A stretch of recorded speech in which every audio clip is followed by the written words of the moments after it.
오늘 하나님께서 우리에게 주시는 말씀은 베드로후서 1장 20절로 21절과 디모데후서 3장 15절로 17절의 말씀입니다. 먼저 베드로후서 1장 20절로 21절을 함께 합독하도록 하겠습니다. 베드로후서 1장 20절입니다. 먼저 알 것은 성경의 모든 예언은 사사로이 풀 것이 아니니 예언은 언제든지 사람의 뜻으로 낸 것이 아니요 오직 성령의 감동하심을 받은 사람들이 하나님께 받아 말한 것임이라. 아멘. 디모데후서 3장 15절로 17절의 말씀도 합독하도록 하겠습니다. 15절입니다. 또 어려서부터 성경을 알았나니 성경은 능히 너로 하여금 그리스도 예수 안에 있는 믿음으로 말미암아 구원에 이르는 지혜가 있게 하느니라. 모든 성경은 하나님의 감동으로 된 것으로 교훈과 책망과 바르게 함과 의로 교육하기에 유익하니 이는 하나님의 사람으로 온전하게 하며 모든 선한 일을 행할 능력을 갖추게 하려 함이라. 아멘. 네, 우리 옆에 있는 분들과 인사하겠습니다. 반갑습니다. 잘 오셨습니다.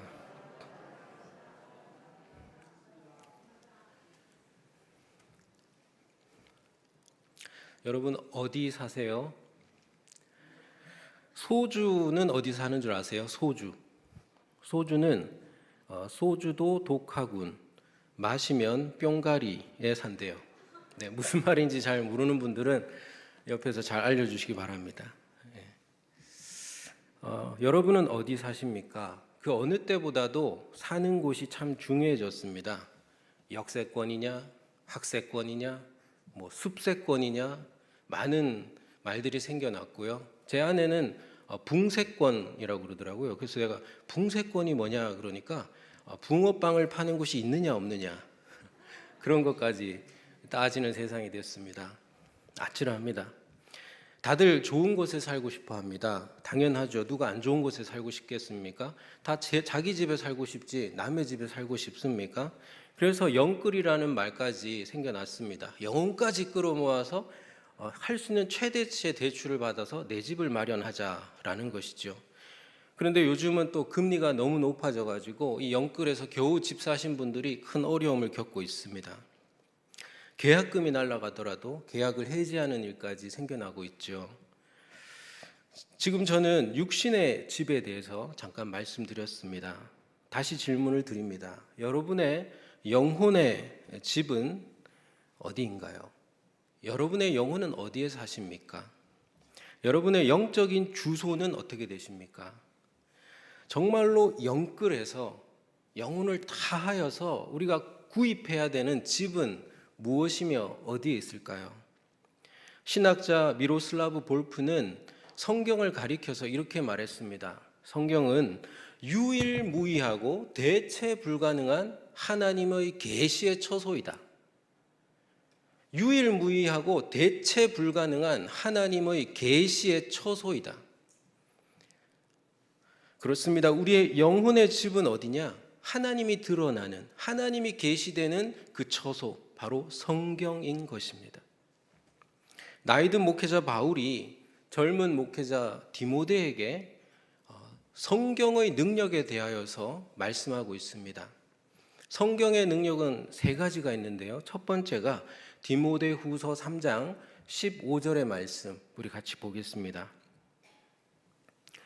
디모데후서 3장 15절 말씀을 함께 한 번 더 읽어보겠습니다. 또 어려서부터 성경을 알았나니 성경은 능히 너로 하여금 그리스도 예수 안에 있는 믿음으로 말미암아 구원에 이르는 지혜가 있게 하느니라. 아멘. 성경은 능히 너로 하여금이라고 했습니다. 그러니까 성경은 능히 너로 하여금 어떻게 만들 수 있다는 것이죠. 어떻게 만듭니까? 그리스도 예수 안에 있는 믿음으로 말미암아 무엇에 이르는? 구원에 이르는 지혜가 있게 할 수 있다는 것입니다. 이것이 성경의 능력입니다. 성경은 구원의 능력이 있습니다. 왜냐하면 하나님은 성경을 구원의 도구로 사용하시기 때문입니다. 그래서 여러분 성경 그냥 읽다가 예수 만난 사람이 얼마나 많습니까? 성경 무료 배포 운동 하시는 분들의 간증이 무엇입니까? 이 성경 읽다가 예수 만난다는 것입니다. 이 성경 읽다가 변화된다는 것입니다. 이 성경을 그냥 읽었는데 구원을 받는다는 것입니다. 성경은 구원의 능력이 있습니다. 여러분 믿으십니까? 이유가 뭘까? 왜 성경이 그런 능력이 있을까? 여러분 성경은 어디를 가리킵니까? 바로 예수 그리스도를 가리키는 나침판과 같습니다. 나침판을 봐야지 길을 찾고 내비게이션을 봐야 길을 찾는 것처럼 성경을 봐야지 길이요 진리요 생명 되신 예수 그리스도를 찾을 수가 있는 것입니다. 여러분 이단과 우리의 차이가 뭘까요? 이단도 성경 보잖아요. 우리도 성경 보잖아요. 무슨 차이가 있습니까? 이단은 성경 속에서 예수 그리스도를 찾지 않습니다. 이단은 성경 속에서 성경이 가리키고 있는 예수를 바라보지 않고 교주가 풀이한 또 다른 성경책 속에서 또 다른 예수를 바라봅니다. 예수님은 분명히 이렇게 말씀하셨죠. 요한복음 5장 39절에서 너희가 성경에서 영생을 얻는 줄 생각하고 성경을 연구하거니와 이 성경이 곧 누구에 대하여? 내게 대하여 증언하는 것이니라 했습니다. 예수님에 대하여 증언하고 있습니다. 그러면서 예수님은 이렇게 탄식하셨어요. 이어지는 40절입니다. 그러나 너희가 영생을 얻기 위하여 내게 나오기를 원하지 아니하는도다. 너희가 성경은 붙들고 늘어지는데 열심히 성경은 읽고 연구하는데 성경 속에서 영생을 얻고 싶어 하는데 정작 성경의 주인공인 성경이 가리키고 있는 나 예수 그리스도에게 나오지 아니한다는 것입니다. 성경을 읽으면서도 구원받지 못하는 사람이 있습니다. 그럼 성경이 한 2000년쯤 되니까 이제 능력이 떨어진 것입니까? 어떻게 된 것입니까? 풀은 마르고 꽃은 시드나 우리 하나님의 말씀은 영원히 서리라. 말씀은 변치 않고 여전히 우리를 구원하는 능력이 있습니다. 그런데 왜입니까? 성경을 읽으면서도 예수 그리스도를 바라보지 않기 때문입니다. 여러분 루터는요 우상 숭배 가운데 성경 숭배도 포함시켰습니다. 성경도 우리의 우상이 될 수 없다는 것입니다.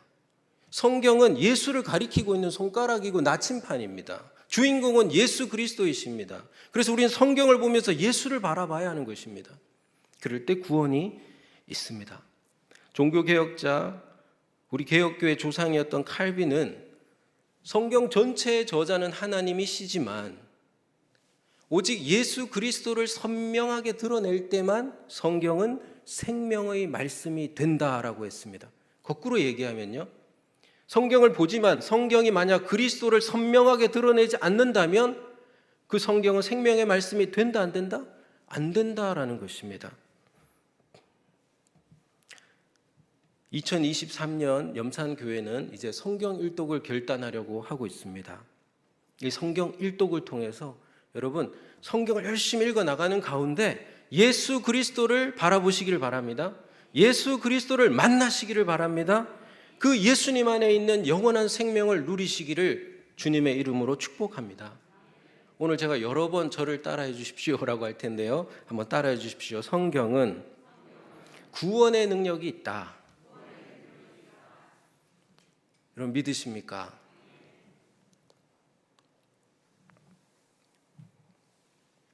성경의 두 번째 능력이 이어지는 말씀 디모데후서 3장 16절에 나타납니다. 우리 16절 말씀 같이 천천히 읽겠습니다. 모든 성경은 하나님의 감동으로 된 것으로 교훈과 책망과 바르게 함과 의로 교육하기에 유익하니. 모든 성경은 하나님의 감동으로 되었습니다. 그렇기 때문에 우리의 영혼에 참으로 유익합니다. 어떤 유익이 있는가? 네 가지를 말씀하셨죠. 교훈과 책망과 바르게 함과 의로 교육하기에 유익하다 했습니다. 우리는 어떤 경향이 있습니까? 구원받고 구원의 은혜를 누리는 것으로 만족하려는 경향이 있습니다. 이것은 가장 중요한 것이지만 구원받은 우리가 어떻게 해야 됩니까? 반드시 그 하나님의 뜻을 물어야 되는 것이지요. 이제 구원받았으니 구원받은 자는 어떻게 살아야 됩니까? 하고 물어야 되는 것이지요. 그러면 예수님은 어떻게 하십니까? 그들에게 성경을 통하여서 길을 안내해 주시는 거죠. 성화의 길로 인도해 주시는 것이죠. 우리가 구원을 받고 하나님의 자녀가 되었습니다. 그 다음은요, 구원받은 사람답게 하나님을 닮아가야 되는 것입니다. 그런데 하나님은 보이지가 않잖아요. 보이지 않는 하나님을 어떻게 닮아갑니까? 요한복음 1장 18절에 본래 하나님을 본 사람은 없으되 아버지의 품속에서 독생하신 홀로 나신 하나님이 나타내셨느니라 했습니다. 보이지 않는 하나님을 우리에게 나타내신다, 보이신다, 엑세게사토 하시는 분이 바로 예수 그리스도이시고, 또 이해할 수 없는 그 아버지 하나님을 우리에게 이해하도록 그리고 풀이해 주시고 주석해 주시는, 엑스지시스 해 주시는 분이 바로 예수 그리스도입니다. 그러므로 예수 그리스도는 바로 보이지 않는 하나님의 보이는 형상의 원형이라고 할 수 있습니다. 그래서 여러분, 신앙생활이 너무 모호하고 막막하고 그럴 때 어떻게 해야 됩니까? 하나님이 보이지 않고 그럴 때 어떻게 해야 됩니까? 예수 그리스도께 나아가야 되는데, 예수 그리스도를 가리키고 있는 유일한 대체 불가능한 계시의 처소는 오직 성경이라는 것입니다. 우리가 성경을 읽을 때 예수님이 보여주시는 그 길을 따라가야 됩니다. 예수님이 보여주시는 길은 하나님을 닮아가는 길입니다. 그 길 속에서 하나님은 우리에게 교훈도 하시고 책망도 하시고 바르게도 하시고 의로 교육도 해주십니다. 우리가 성경 읽으면서 은혜만 받으려고 하면 안 됩니다. 은혜 받아야지요. 하지만 은혜만 받으면 안 됩니다. 뭐라고 그러셨습니까? 교훈을 받아야 됩니다. 책망을 받아야 됩니다. 찔림을 받아야 됩니다. 하나님의 말씀을 내 삶에 적용하기 위한 사투를 벌려야 합니다. 그것이 바로 주님의 길을 따라가는 삶이지요. 그 과정 속에서 우리는 성화의 축복을 받게 됩니다. 하나님을 닮아가는 성화의 축복을 받게 됩니다. 한번 따라해 주십시오. 성경은 성화의 능력이 있다. 우리를 성화시키는 능력이 성경에 있습니다. 성경에. 어디 좋은 훈련 프로그램 없나? 그런 게 도움이 될 수 있는데요, 언제나 원소스는 성경입니다. 세 번째로 성경의 능력은 이어지는 17절 말씀에 나타나고 있습니다. 17절 같이 읽겠습니다. 이는 하나님의 사람으로 온전하게 하며 모든 선한 일을 행할 능력을 갖추게 하려 함이라. 아멘. 여러분, 성경을 통해서 이제 성화의 과정을 거치게 되죠. 그러면 어떤 상태에 이르게 된다고 했습니까? 하나님의 사람으로 온전하게 하며 그리고 모든 선한 일을 행할 능력을 갖추게 한다 했습니다. 야, 대단한 것이죠. 원어로 얘기하면 퍼펙트, 완전해지고 온전해진다는 겁니다. 그런데요, 이런 갸우뚱이 생기지 않습니까? 아니, 사람이 온전해질 수가 있나? 완전해질 수가 있나? 사람이 모든 선한 일을 행할 능력을 갖출 수가 있나? 너무 높은 이상 아닌가? 현실 속에 과연 이루어질 수 있는가? 루터의 말처럼 우리는 의인이지만 또한 동시에 죄인 아닌가? 칼빈의 말처럼 우리는 죽을 때까지 성화되어야 될 불완전한 존재 아닌가? 이런 의문이 들지 않습니까?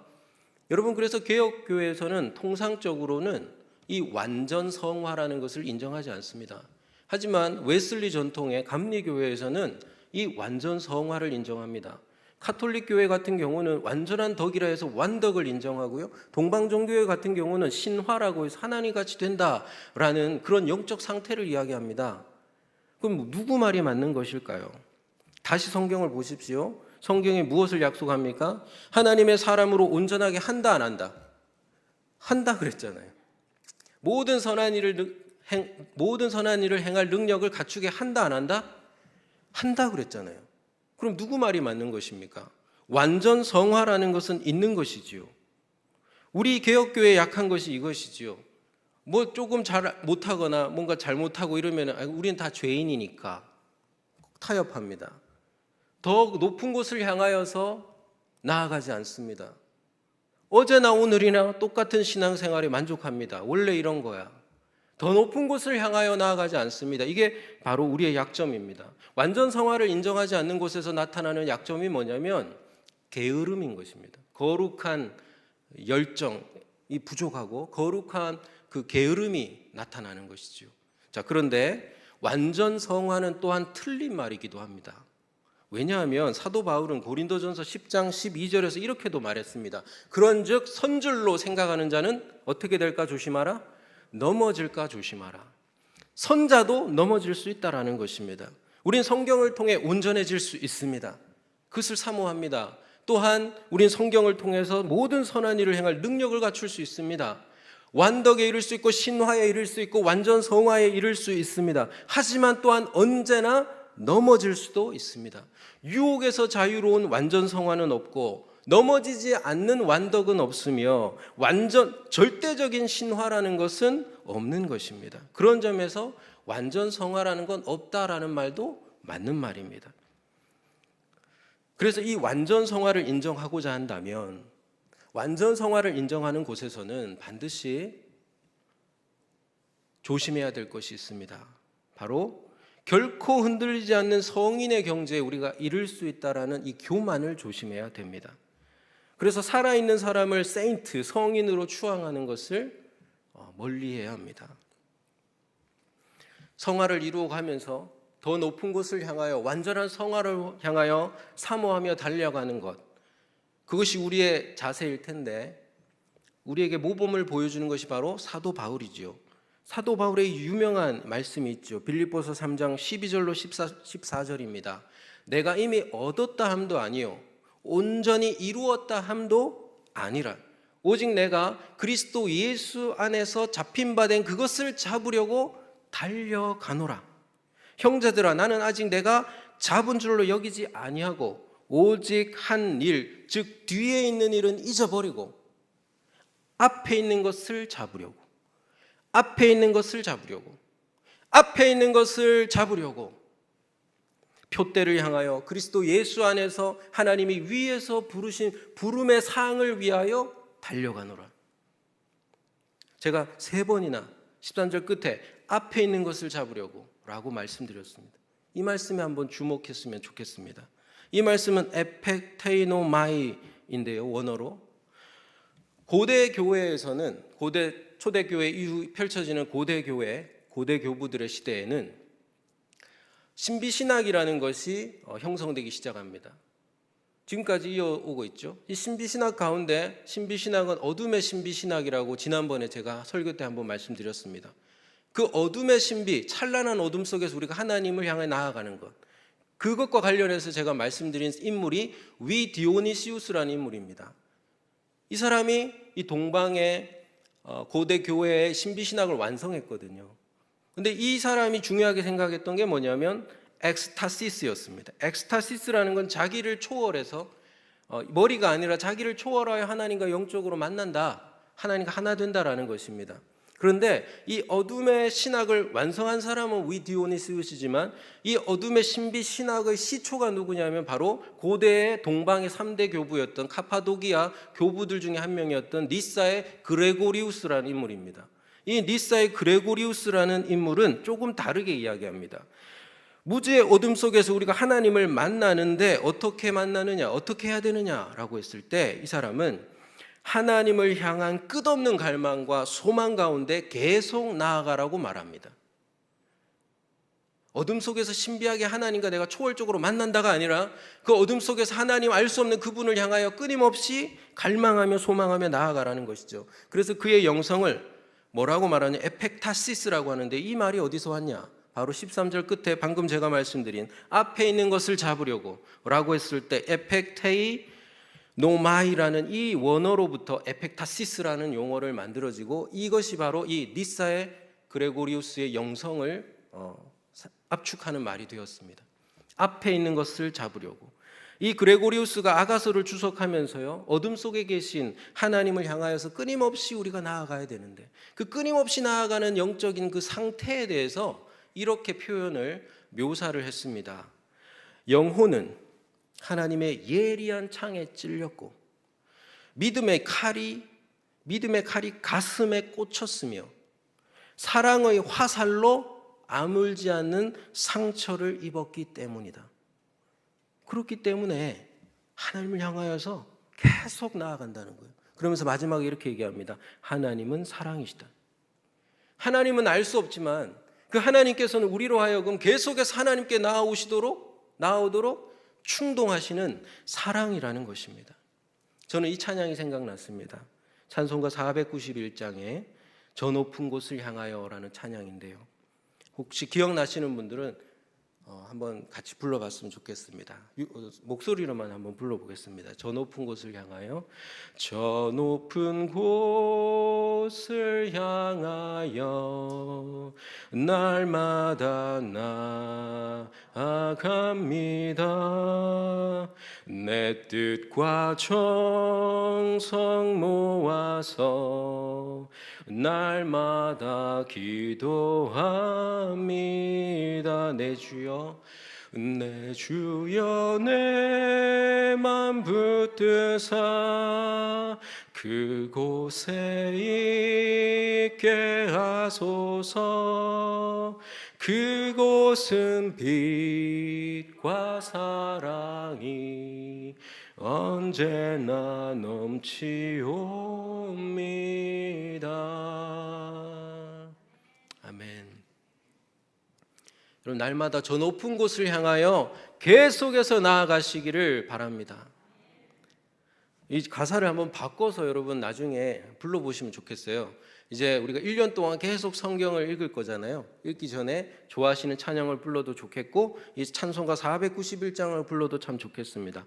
저는 이거 부르다가 이렇게 개사를 했어요. 네, 내 뜻과 정성 모아 날마다 말씀 성경 봅니다. 예, 성경 봅니다. 내 주여 내 맘 붙드사 성경에 있게 하소서. 성경은 빛과 사랑이 언제나 넘치옵니다.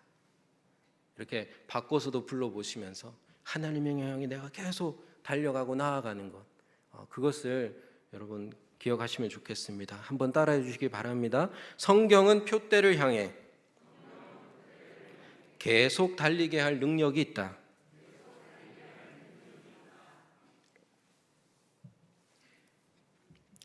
마지막으로 그럼 이 성경을 우리가 어떻게 읽을 것인가 하는 것을 말씀드리겠습니다. 두 가지만 기억하시면 됩니다. 성경을 어떻게 읽느냐, 두 가지만 기억하시면 돼요.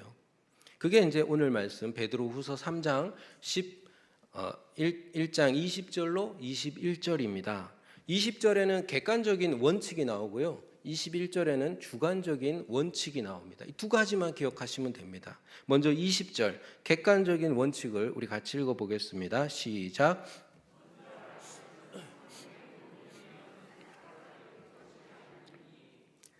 예, 성경은요, 여러분 사사로이 풀면은 안 됩니다. 사사로이 푼다는 게 뭐냐면 자기 주관적으로 해석하는 겁니다. 자기 마음대로 해석하는 것이죠. 제가 고등학교 때 있었던 일입니다. 제가 고1 때 이제 고1 말쯤 되었을 때 예수님을 믿게 됐거든요. 그리고 이제 몇 개월쯤 지나서 제가 얼마나 뜨겁고 열정이 있었냐면 고등학교 때 저녁에는 그 햇불이라는 기독교 기도 모임에 갔습니다. 예, 식사하고 나서. 그리고 점심 때는 또 짬이 나잖아요, 조금. 그 짬 날 때 믿는 사람들, 예수 믿는 친구들 모아가지고 같이 성경을 읽었습니다. 요만한 파란색 무료 성경 배포하는 거 옛날에 기억하시죠? 그거 가지고서 성경을 읽으면서 서로 나눔을 했습니다. 그런데 제가 열정은 있지만 성경을 잘 모르잖아요, 그죠? 그래가지고 성경을 읽다가 내가 나눔을 하는데 서신서에 옛날에, 지금은 그렇게 번역 안 하지만 옛날에는 이렇게 번역이 돼 있었어요. 종말로 너희에게 이르노니.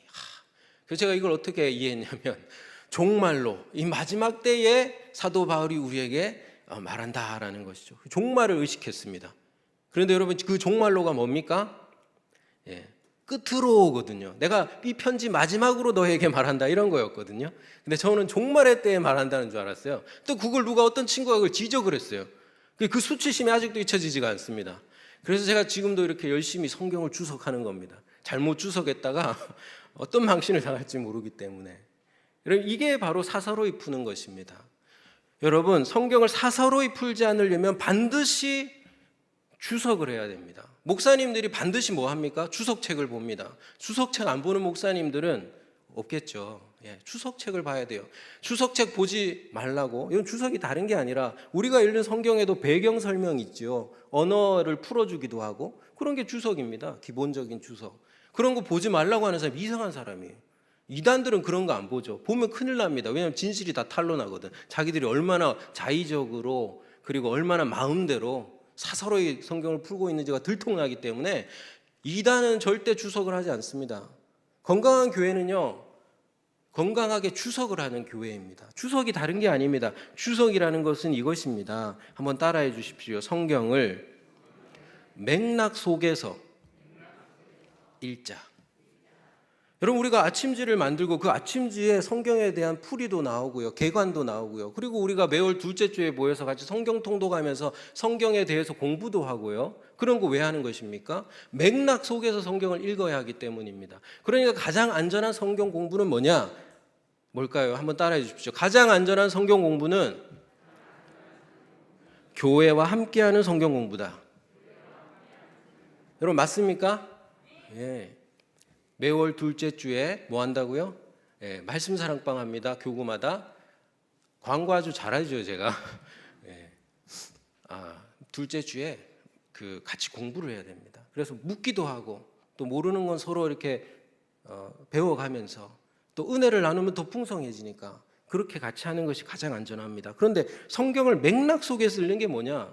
언어적으로 무슨 뜻인지를 봐야 되고요. 그 앞뒤 구절에 뭐가 있는지 그 문맥적으로도 봐야 되고요. 어떤 장르인지, 시인지, 역사서인지, 아니면 묵시문학인지, 그런 어떤 문학적으로도 봐야 되고요. 그리고 문화가 어떤지, 그 당시에 문화가 어떤지 문화적으로도 봐야 되고요. 역사적으로 어떤 시대적 역사 속에서 그게 쓰여졌는지 역사적으로도 봐야 되고요. 신학적으로도 봐야 됩니다. 성경 전체의 메시지, 예수 그리스도의 하나님 나라의 복음이라는 관점에서 이게 무엇을 의미하는지 이렇게 전체 속에서 그걸 봐야지만, 맥락과 배경 속에서만 봐야지만 눈 감고 코끼리 코 만지고 다리 만지면서 이게 뭐다라고 말하는 것처럼 오류를 범하지 않을 수가 있게 되는 것이죠. 그런데 내가 성경만 보는 것도 아니고 어떻게 이런 공부를 할 수 있느냐? 그래서 여러분, 교회와 함께 성경을 읽는 것이 가장 안전한 것입니다. 계속 성경을 설교를 통해서 들으시고, 그죠? 그리고 그것에 대한 글을 읽으시고 서로 얘기를 나누면서 잘못된 걸 잡아가면서 성경을 우리가 건강하게 읽을 수가 있는 것이죠. 두 번째, 첫 번째는 주석하면 된다 그랬습니다. 맥락 속에서 읽으면 된다 했습니다. 사사로 읽지 않으면 된다 했습니다. 두 번째가 뭐냐면 주관적인 원칙인데 21절에 나옵니다. 21절을 같이 보겠습니다. 함께 읽습니다. 예언은 언제든지 사람의 뜻으로 낸 것이 아니요 오직 성령의 감동하심을 받은 사람들이 하나님께 받아 말한 것임이라. 아멘. 여러분, 성경은 오직 성령의 감동하심을 받아서 기록된 것입니다.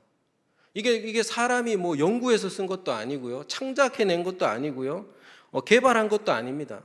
성령의 감동을 받아서 기록한 것이기 때문에 이걸 읽을 때는 성령의 감동하심 속에서 읽어야 되는 것입니다. 그래야 이게 주파수가 맞게 되는 것이죠. 그래야지 하나님의 뜻이 발견되고 하나님을 만나는, 영적으로 만나는 역사가 일어나는 것이지요. 근데 여러분, 성령의 감동을 누가 어떻게 조작해낼 수가 있겠어요? 만들어낼 수 있겠습니까? 자, 그렇기 때문에 이건 우리 영역이 아닌 것입니다.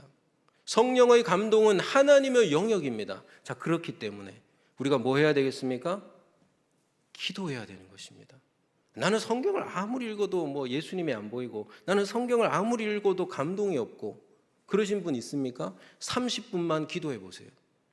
한번 무릎 꿇고 하나님 앞에 말씀을 깨닫게 해달라고 하면 30분만 한번 기도해 보시고 다시 읽어 보십시오.